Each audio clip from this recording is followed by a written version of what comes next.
Welcome, Greek U Nation, to episode number 276 of the Fraternity Foodie podcast. I am your host, Mike Eilon, CEO of Greek University. I'm a speaker and a two-time author. Our second book is called From Letters to Leaders, Redefining New Member Education and Leveraging Belonging to Eliminate Hazing. So go and pick up that book today on Amazon. We call these episodes the Fraternity Foodie podcast because there is nothing like great food to bring college students together. Fun fact, back in 1994, when I joined the fraternity, we literally had fundraisers for the fraternity where we handed out credit cards to students on campus, and we got paid for each new credit card that was issued. Many students, unfortunately, abused that credit and wound up in a financial mess because they really didn't understand financial literacy at all, or why it would be important to have good credit in the future to buy a car, to buy a home. No knowledge of any of this. So today we are going to talk about money management for college students. And I have the best guest for you today. His name is Joe Saul-Sehy, and he is a former financial advisor for over 16 years, and he's represented American Express and Ameriprise in the media. He was the money man at Detroit television, WXYZ-TV, appearing twice weekly, and he's also appeared in Bride, Best Life, and Child magazines, the LA Times, the Chicago Sun-Times, Detroit News, and Baltimore Sun newspapers. He's also appeared online in more than 200 different places, including CNBC and the Wall Street Journal.com. Welcome to the show, Joe. Michael, I'm so happy to be here. You know, there's that part of your career and you know, we're talking to a bunch of people who haven't started their career, but I got to tell you, you get to the point where you're on the Fraternity Foodie podcast and you could just retire. You're done. Like, this is it. What's after this? Joe, you've made it. And now you can just drop the microphone and be like, I was on the Fraternity Foodie podcast. Now I hit it big.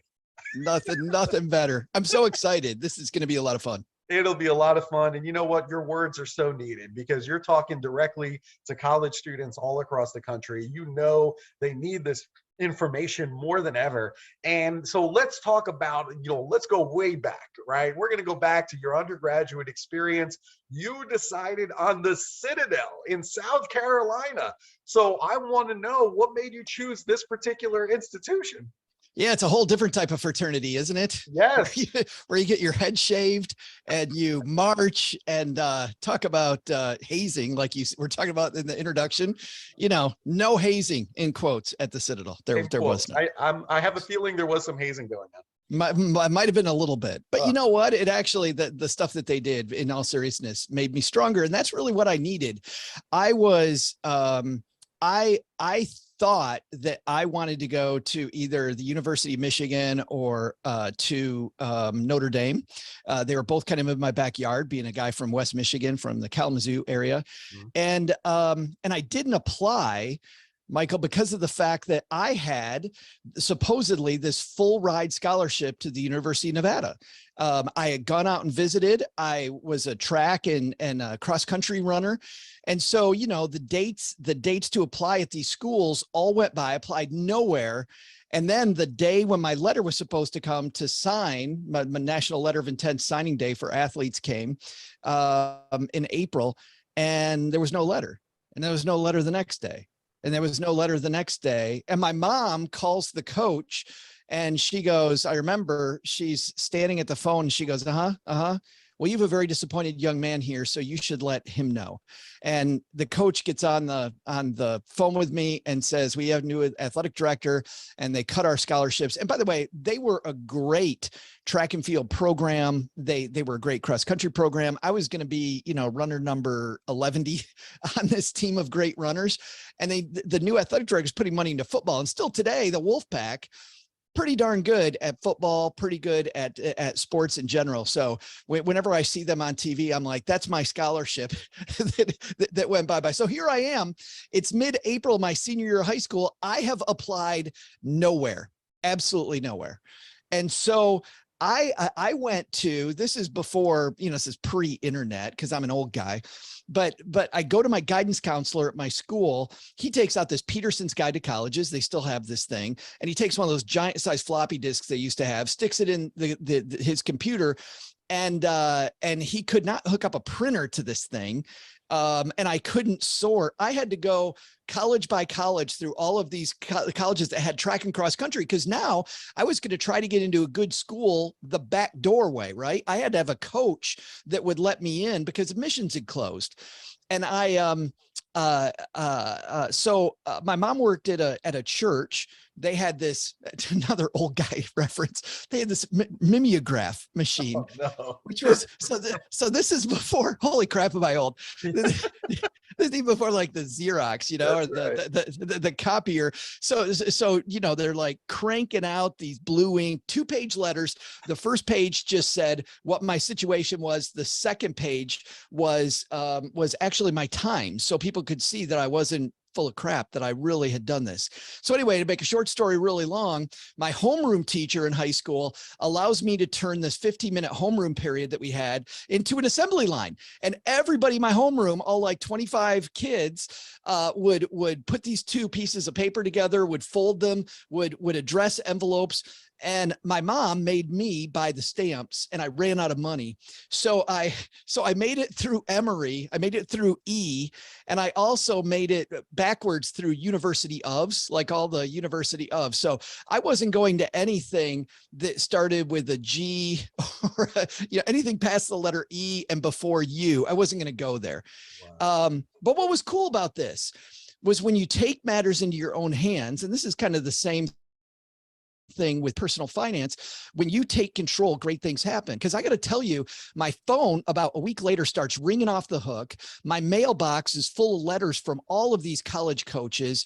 And it's like, I don't know, it's like day 7 or 8 of this barrage of everybody all of a sudden wants Joe from all over the United States.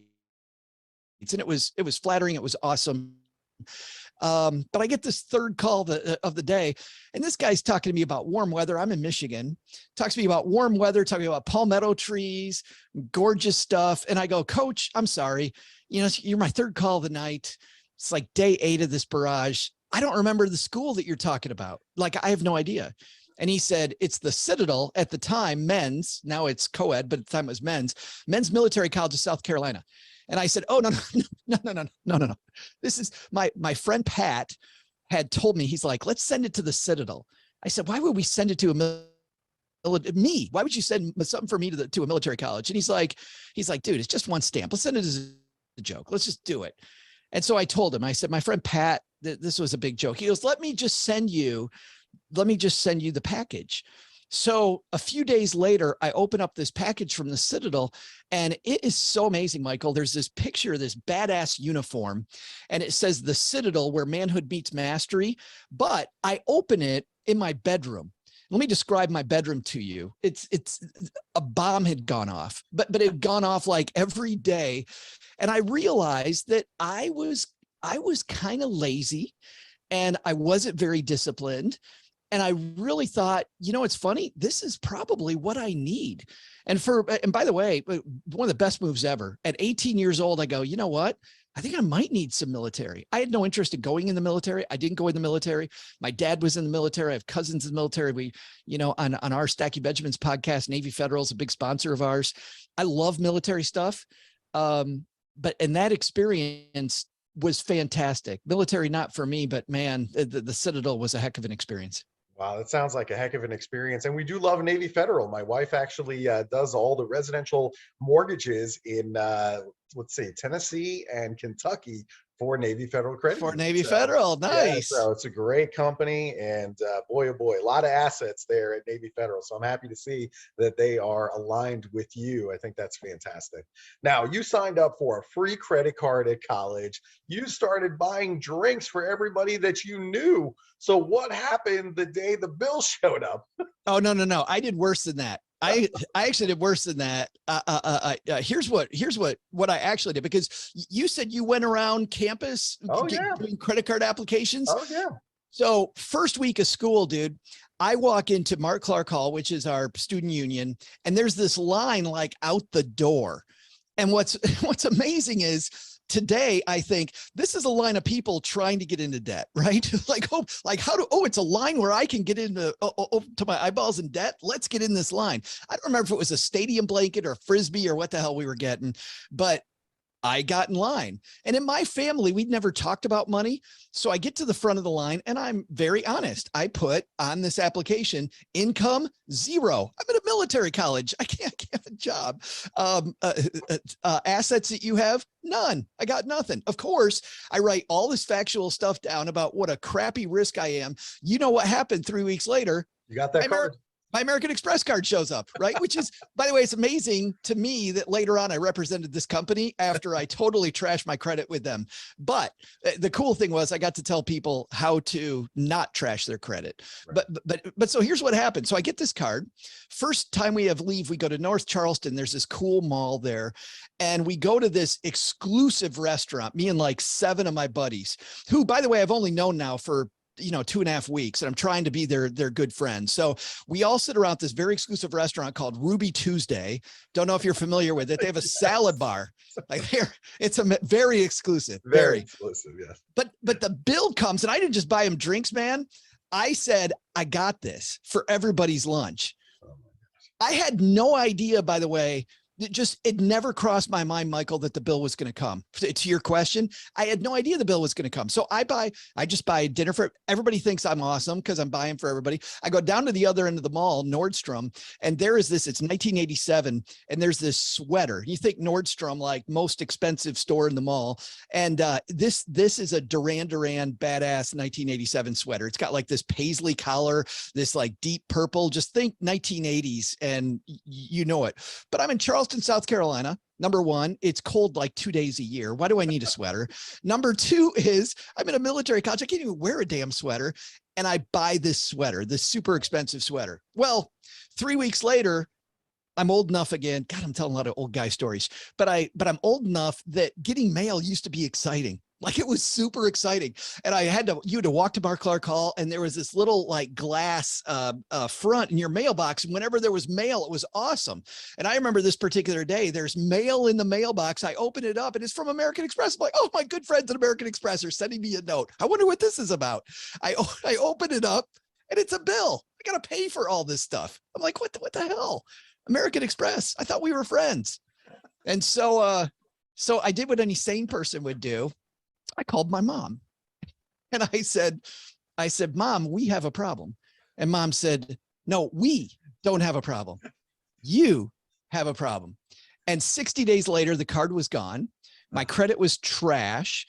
And I spent the whole summer, Michael, working with a collection agency to pay back, in the big scheme of things, which wasn't a ton of debt. I think all told, even with all the fees and stuff, it was maybe $550. But I now had no credit. I'm in college. I was a disaster, just a disaster. Oh my goodness. Unbelievable. All right. So now you've come full circle. Now you recently wrote the book. It's called Stacked, Your Super Serious Guide to Modern Money Management.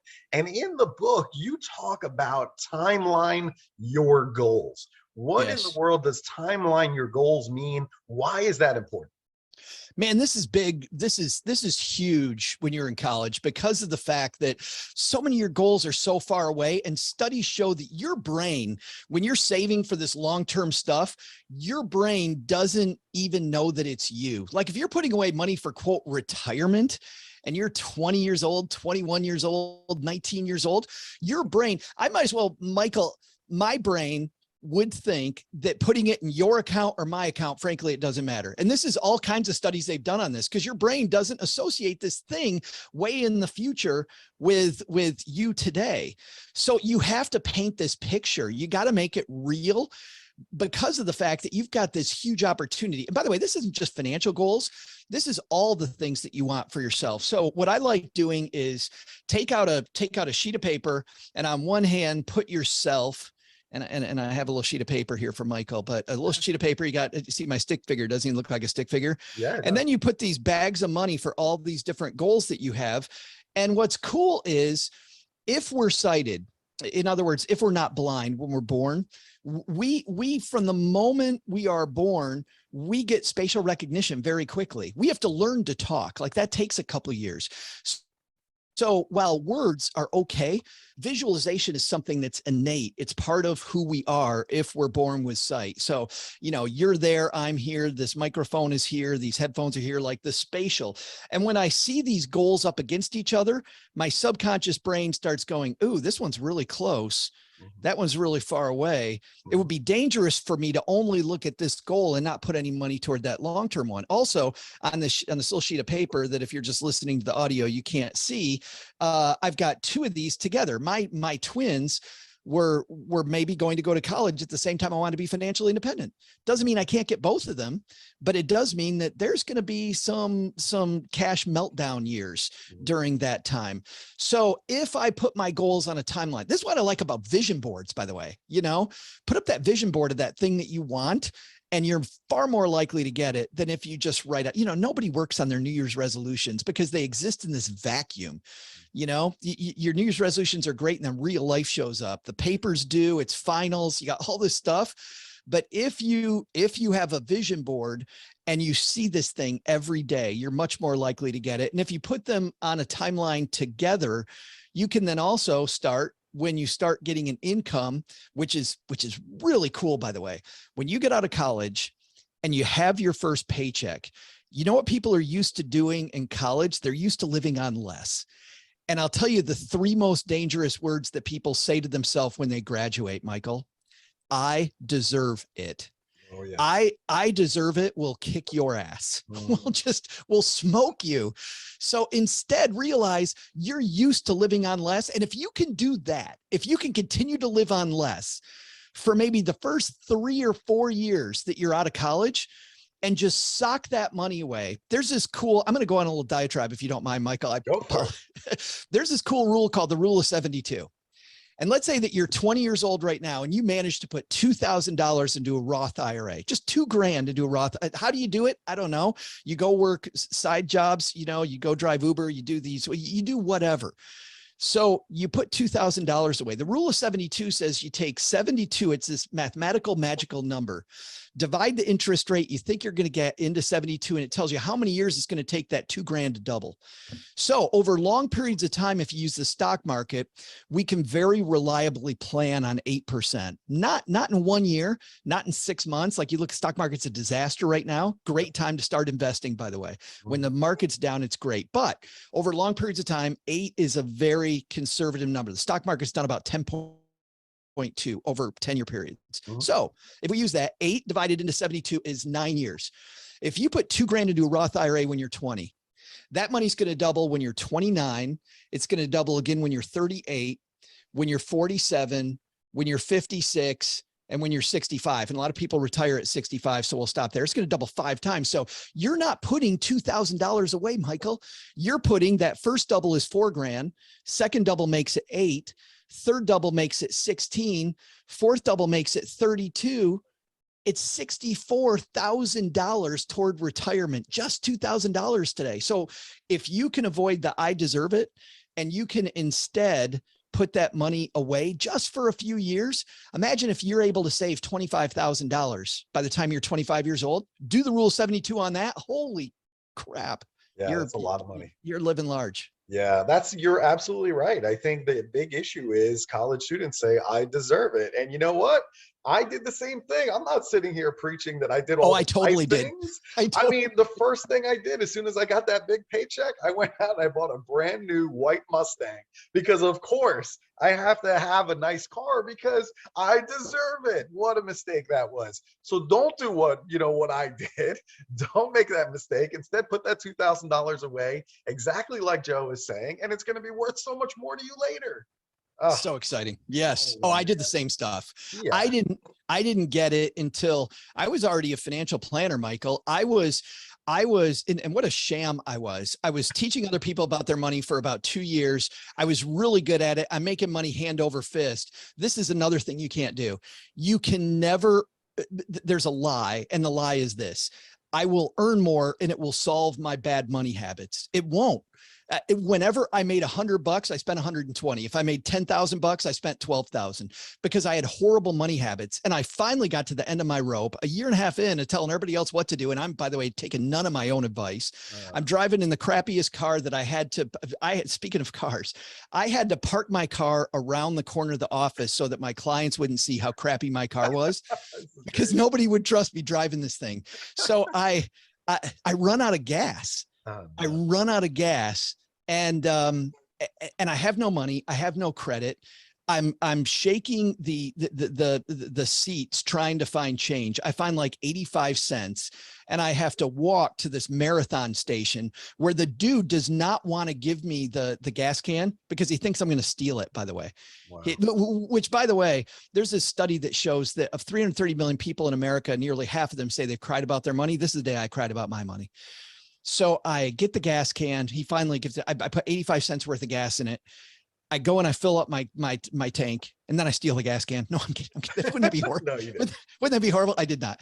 And I thought I got to change. I got to start building a foundation. I got to start doing things. I got to put some money controls in place. And man, if you can do that right away, like I did not, and you did not, what a huge head start that is. Yeah. What a big change that would have been for both of us. Next in the book, you talk about setting up a money dashboard. What is a money dashboard? Well, this is great because for a lot of us, you'll end up with accounts at 8 different places. We talked about Navy Federal, maybe your mortgage is there. Maybe you have a 401k with your employer. Then you have, a retirement plan. You've got your Roth IRA that we talked about that might be at Vanguard or Fidelity, a place where they hold Roth IRAs. You might have this, savings bonds, whatever. You've got all this stuff and it's all over the place. And when you go on a road trip with your friends, you don't have 18 different dashboards. You have one. So I do like having money in different pots and having it in different, diversification makes total sense.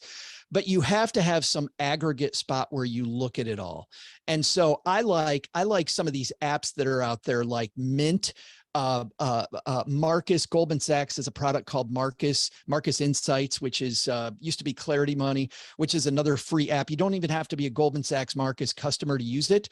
But it's a place where you can have it pull in all of this stuff from everywhere and you can see it. Because I'll tell you what happens over time is you forget about stuff. Yeah. And then it comes time when you really have to make some of these important moves and you don't even know that you have it and you miss out on it because you don't have it. So a dashboard right in front of you, which means I've got a time that I look at it. I like having a weekly 20-minute chat. Cheryl, my spouse, and I do this together. We do it with wine or pancakes, depending on what time of day it is. And the reason is we want to keep it fun. We want to keep it light and we stop at 20 minutes. All we do is we look at our expenses. We look at that dashboard of where everything is and we go, okay, are we good? Yeah. How are we going to spend money next week? And we're done. Perfect. I like it. Those are great suggestions. Love the apps. Mint is a great one to really aggregate that and get a good financial picture of what's going on. Now, because you went to the Citadel and, I went to the university at Buffalo State School, trying to save money as best I can. Well, guess what? The cost of college, is gone up significantly since you and I went to college. So let's talk about college student debt. What is your advice to college students who are trying to manage all of this debt they are being saddled with just to go to college? Yeah, this is difficult. I mean, if you are a junior, senior right now, your debt picture is locked in. So let's talk to those people first because they don't have a lot of options about things they can do today. There are more and more employers now that are offering debt repayment as part of their compensation package, where they will actually give you either a signing bonus that goes right to your debt, which is fantastic, or they give you some money like a 401k match, but it's a match that goes directly to paying debt. And big financial companies are setting these up, helping people set these up. When you ask about benefits, I would definitely ask about that benefit. What can I do? Watch out. Now, for most people, when they get out of college, consolidating loans seems to make a lot of sense. It can lower your payment. It can make it easier for you to live. You want to watch out because when you consolidate a loan, you may have loans that are better off staying non-consolidated. So I would do some research first about this loan, and is it better left alone before I consolidate? Because, man, I can't tell you the number of people that have consolidated loans, Michael, and later on they go, oh man, I big time screwed up. Usually it makes sense for a lot of people. Consolidate the loans, make it one payment, maybe make those payments a little longer. Here's the way to think about your debt. And this isn't just for student loans, this is for any debt. Think about, you're the CFO of a company, the chief financial officer of a company. Chief financial officer of a company does not go to a bank and say, hey, what are the terms on this loan, and then repay it in those terms. In other words, the bank says, hey, this is a 15-year loan, and then they let the bank dictate what they're going to pay. What a CFO does, they run out the payments for as long as they can, but then they pay whatever the hell they want to pay. So in other words, when you go to buy a house, people will get a 30 or 15-year mortgage. People often choose a 15-year mortgage. And I would ask why? And they go, well, I want to pay it off in 15 years. You can take a 30-year mortgage and pay it off in 50. You can take a 30-year mortgage and pay it off in 5 years, right? Dictate your own terms. Do not let the bank dictate your terms. So when you consolidate, I really like, if things get really bad, and sometimes, we don't know where this recession's headed. Right now, employment looks phenomenal, but as you and I know, that's not usually the case in a recession. Right. In a recession, jobs start going bye-bye. Hasn't happened here. Employment is super strong, which I love. But if that changes the game and you lose your job, you want to have as little commitment as possible when it comes to all of your debt. So I like making those payments small. I don't like having debt forever, though. Let's be clear. If you don't trust yourself to put extra money on this debt, take the shorter loan and let the bank dictate the term, because it's far better than being, 55 years old, you're still paying your student loans. Like a lot of people, right? 65, 70 years old, and they're paying their student. You don't want to be that person. Yeah. So that's that. For younger people, here's what happens. Generally, our freshman year and maybe our sophomore year, we apply for financial aid, but we give up. And the reason we give up is because of the fact that we don't get much in our freshman and sophomore year. Maybe our parents made too much money, or we were just, we were a good student, but not the world's best student. The game changes in your junior year, Michael. And now new scholarships show up. And these scholarships are not luring you to get into the college. These are scholarships from companies that are trying to get you to come work for them. Mm-hmm. And so junior and senior year, my daughter is a great case of this. She got very little money her freshman year at the University of Arkansas in her second year. Starting her junior year, she got this Edsel Ford scholarship. She got a couple other scholarships that were fantastic. They didn't pay for all of her cost of college, but they certainly made it a lot easier and lowered the amount of debt that maybe she would have had to take out if she was going to take out debt. Great point. So don't let up on the gas just because you're a junior or a senior in college. That's exactly the time you need to be searching for some of those corporate scholarships that are out there trying to lure you in to lower that college debt. I think those are all great points. Now, what should college students be considering when it comes to insurance? Now, out there's whole life insurance, which could be very cheap when you're young and you don't have any kind of health problems out there. There's also disability insurance that's out there. What things should college students be thinking about? If a life insurance salesman tries to sell you life insurance when you're in college, and there are some people that have kids when they're in college, they have dependents in college. If that's the case, I would pay attention. But if you're like I was and nobody's depending on you and you're not making any money, do not fall for any of these insurance traps. You don't need to think about life insurance. You don't need to think about disability coverage unless you're working in a full-time job. When you are working a full-time job, by the way, disability insurance is super important, is very, very important. And by the way, to even widen that a little more, even more important than that is self-insurance. And what I mean by that is build an emergency fund. First thing, if you get a signing bonus, if you're lucky enough to get that with your job, or you get your first several paychecks, we talked about if you can just live on less for a while, first thing you should do is build up 3 months of expenses into some safe bank account. And what that does, Michael, that allows you to buy less insurance. As an example, car insurance has a thing called a deductible. And if you have money in the bank, you can raise the deductible on your insurance. Now, if you're a crappy driver, you don't want to do this. But if you're a decent driver and you haven't had a lot of accident experience, you don't get pulled over all the time. If you're a very safe driver, I like the fact that you buy less insurance by raising that deductible. Same thing with homeowners. I'll tell you, insurance wise, the only insurance that I think is super important for college students is renter's insurance. And by the way, renter's insurance, so few college students get. And how many times have we all heard the story of my roommate had a party and they trashed my stuff, or the pipes broke because I lived in some horrible houses when I was in school. Like, you live in these places, the pipes burst, something bad happens. Renter's insurance is very, very cheap. I would get that one. I'd ignore all the rest. Very good advice. Excellent. Let's talk about college students and investing. I've seen a bunch of college students. The latest thing is to be talking about crypto. There was this big buying spree. Now all of those crypto investments have come back down to earth. So Right. What is your investing advice to college students? I think it is weird, Michael, that all the crypto bros that were all over my Instagram and my TikTok feed, they're gone. They're Like, gone. They there just aren't anymore. disappeared like that. Wow. What happened? Come on, genius. What do you do now? Right. Which is funny because I am buying Ethereum now, by the way. I am buying it right now as the prices come down. And by the way, it's money that I know I can lose, right? So because crypto is still a gamble. But if you're going to make money, you have to get in at a time when there's volatility. Volatility is your best friend when you're young. So because if it goes up, heck yeah, we make money now. If it goes down, it allows me to put more money in. And in the early days, all you need to be thinking about is that shovel. How can I shovel as much money in as possible? I don't know, though, if while I'm in college, if I'm doing a lot of investing, do you know what I'm doing?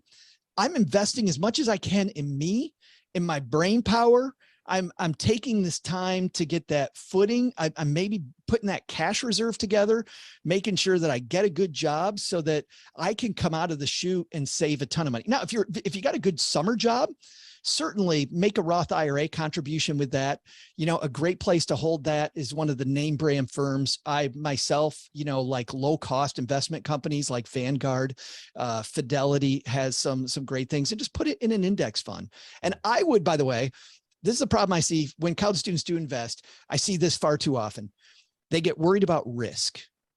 They get way worried about risk. When I'm 20 years old, I want to worry about opportunity. And I know that $2,000 or $3,000, whatever you're going to invest in this IRA, it feels like a lot of money. You want to put it in something that has an opportunity to grow quickly, which means it's going to have a lot of what we call in the business standard deviation. So I'm going to invest in tech companies. I'm going to invest in healthcare. I'm going to invest in an index that buys small and medium-sized companies. I would do things like that. Now realize that's going to make your investment have a lot of wiggle. To mitigate that risk, though, I would buy an index. And this type of investment is called an exchange traded fund. So we call it an ETF for short. So if I start using jargon, which, it drives me crazy, all the jargon we have in finance, but these ETFs, if I buy an ETF that's the S&P 500, the S&P 500 is the 500 biggest companies in America. I only have to place one trade and I own 500 companies. What's the chance of all 500 of these companies going under? Yeah. So if I buy the S&P mid-cap index, which are mid-size, more tech-heavy companies, I get a little more risk, but I still own 500 of them, which is fantastic. So I would be investing more in brain power, but man, if you've got a good summer job and you can stash some money early in a Roth IRA to get that rule of 72 working, buy an ETF, make it a little risky, but keep it diversified. Beautiful. Now, I want to ask you one last question here because, we talked a little bit about side hustles, making a little extra money when you're in college. There's Uber and there's Lyft out there. There's all these like food delivery services around college campuses. Are there any good ways to get some additional income while you're in college, but you also need that flexibility? Yeah, if it's short term, if you're looking at short term, I like those, driving for Uber or Lyft. But studies show that this thing that we initially, Michael, called the sharing economy, there ain't a lot of sharing going on. We as humans are very bad at math. We don't understand depreciation on our car. We don't understand the cost of fuel and upkeep on the car. And studies show that most Uber drivers actually lose money in the deal, and Silicon Valley's eating your lunch. So if it's a short-term thing where I'm just trying to get out a little bit of credit card debt, like had I been able to work back when I was at the Citadel, if I could have worked right after I got that bill in the mail, I probably could have paid off that bill in a couple of weekends, just driving for Uber, right? Yeah. Or Lyft or whatever. So I do like though for sure, but long-term, I think there's far more opportunities now to set up a Shopify shop, to create mugs, t-shirts, create things that other people around you want to buy. It's so easy to set up a website now. Yeah. And by the way, what's cool about these things, when you talk about flexibility, I can work as hard as I want. I can work harder. I can work less hard. I can take days off, and I bear the consequence of that. Maybe I'll have a few less sales, but maybe I have a few more sales, but because I worked a little more. What's cool is these skills of owning this little business when you get out of college. Employers love that. The fact that you've been in the driver's seat before on a company, and you get their side of the equation about what they're trying to do to maximize profit, make a better experience for their customers. And man, when you can articulate that because you've been there doing your own thing, I love that. And the cool thing is when you graduate versus Uber or Lyft, which you don't own, now you own this little company when you graduate, and you can take it with you. And, you can have your real job, and then on the side, you can have this side hustle, bring in an extra money later on. It's far better. Yeah, I like that. You're getting experience and you're getting paid and you have ownership. That makes a ton of sense to me. And you know what? With Shopify, I mean, there's a lot of vendors out there that you have to hold zero inventory. All you need to do is basically just come up with a good idea for a t-shirt or a mug or whatever. And you should know that on college campuses, what your friends are going to buy. If you can come up with that idea and hold no inventory, there's really no downside, right? Yes, I still have the Citadel t-shirt that says the Citadel, a great place to be from and a horrible place to be, which was the truth. But what's funny was it was a junior in my company that brought that to my room. It was like, dude, you're buying a t-shirt when I'm a freshman. I'm like, yes, I'm buying a t-shirt because I didn't want him to kick my ass. That's why I was going to buy a t-shirt. I love it. This is great. So we do love good food here at the Fraternity Foodie Podcast, and you're living in Texarkana, Texas. Yes. Where should I go for a great meal in town? Dude, we have the best barbecue place just off I-30. A lot of people, when they're road tripping from the east, have to drive through Texarkana. Yeah. By the way, call me up and I'll go with you. There's this place called Naaman's Barbecue. And I'll tell you, Austin, 5 hours further, south and west, known for great barbecue. At Franklin Barbecue, and Dallas, known for great. Memphis, on your way here, known for great barbecue. But I'll put Naaman's up against any of them, man. Wow, they're good. I will say this, that's our best restaurant, but we're also known for hamburgers. Okay. We have like 5 phenomenal. When we moved here like 12 years ago, I had no idea that people could be so damned obsessed with hamburgers. I'm like, it's just a hamburger. And now I'll tell you, it's not just a hamburger. These are gourmet burgers. They're fans. So Reggie's is my number 2. It's like a 1950s style vibe going on, and just a delicious hamburger. All right, Naaman's and Reggie's. Listen, I'm all for it. I love barbecue. I live in Nashville, so it's another spot where you can get some really good barbecue. I'm going to hit all the restaurants. I'm hitting Memphis. I'm hitting Texarkana. I'm hitting every spot. Austin, and then I'll give you the full report on which one is really the best barbecue. Just heaven. Pick me up in Texarkana, and I'll do the second half of that with you, Michael. All right, that sounds good. So, Joe, if our listeners want to connect with you, if they have more questions about personal finance, financial literacy, maybe they want to bring you in to speak on their college campus about financial literacy, where should they go to connect with you? Yeah, I do that fairly often, and I love those audiences. They are so fun, and it just fills me with energy, right? I feel like there's this give and take. So it's the Stacking Benjamin Show. We're every Monday, Wednesday, Friday. We call it the greatest money show on earth because it's a circus. It is a total circus. It's meant to lighten the mood, to make you realize that you can do this financial thing and make it approachable and light and much more fun than, people get all worried about this stuff. But if people want me to speak, it's just my name, Joe Saul-Sehy without the hyphen, JoeSaulSehy.com, JoeSaulSehy.com. And there's a form there, and I'd love to chat with you more. That sounds fantastic. Well, thank you so much, Joe Sehy. I mean, your personal finances stuff. You've been down there in the trenches, not having any money, destroying credit, and now you're on the other side. I love that you're giving this advice, especially to college students, because there's so many traps out there that are just waiting for them. And if we can, in some way, help somebody avoid, some kind of mistake that we made, then that's really the best way that we can give back. So I appreciate brother. what you do. Well, thank you very much. And likewise. Excellent. Well, thank you so much. And to our listeners, if you enjoyed this talk with Joe Sehy, Joe Saul-Sehy, make sure that you like this interview. Make sure you share it with other college students on campus that can use this kind of financial literacy advice. And we hope to see you on another episode of the Fraternity Foodie Podcast. Thanks so much for joining us, and we will see you next time.